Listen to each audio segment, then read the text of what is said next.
My central air conditioner will not turn off. Are you sure you didn't set it to fan and think that the problem is the air conditioner? Usually when people call for service, it is because the AC isn't working because they left it on fan without turning it from fan to AC. Maybe the air conditioner didn't turn off, because you turned the AC down so low it hasn't stopped yet. I'd know when the thermostat was set too low. If the house thermostat is broken so that it doesn't flip the switch at the right point, you've got an AC still running, because the unit thinks it is 70 when the house is really 50.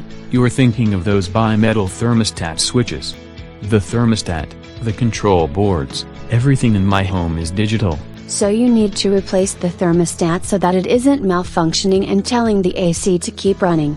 Whether a wiring error sending the wrong signal or a malfunctioning thermostat. Or a malfunctioning temperature sensor. That might be malfunctioning too. At which point, the AC runs because the digital sensor thinks the house is 80 when it is 60. If it is a digital glitch in anything else, the default solution is to reboot it.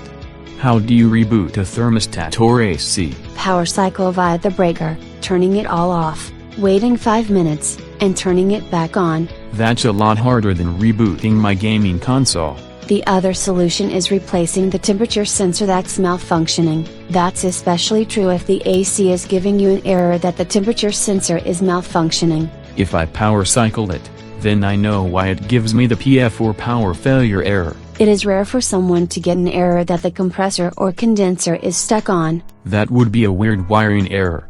I'd expect it to fail first. If the air conditioner has a mechanical failure, it will shut off first. I've heard there were problems that caused it to run too long. If the air conditioner has bad airflow, it will strain longer to get things just as cool.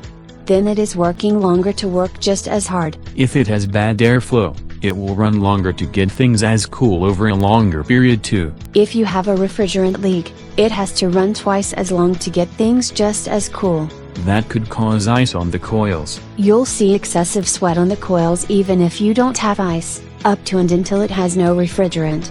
Then it runs forever without getting things cool. Then it is a glorified fan. If you hear pinging or bubbling as the compressor and condenser run, it is due to refrigerant escaping. I'd have to recharge it. Unless you're a licensed HVAC repair person, you aren't allowed to recharge the refrigerant.